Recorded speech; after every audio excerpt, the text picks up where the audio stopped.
na lahat ng Pilipino ay luluhod sa kanya para magkaroon ng posisyon. Sasampalin kitang babae ka, hindi ako luluhod sa'yo. Sasampalin kitang babae ka, hindi ako luluhod sa'yo.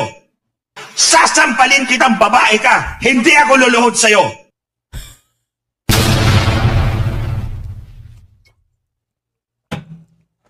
Hindi sa akin galing yan, ha?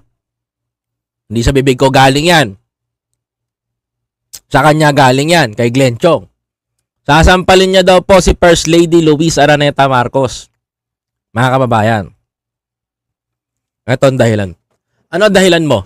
Ba't ka mananampal ng tao? Bakla, makinig ka sa akin. Ano ang dahilan mo para manampal ka ng isang tao? Nang dahil lang sa hindi ka inupo, sa pagiging...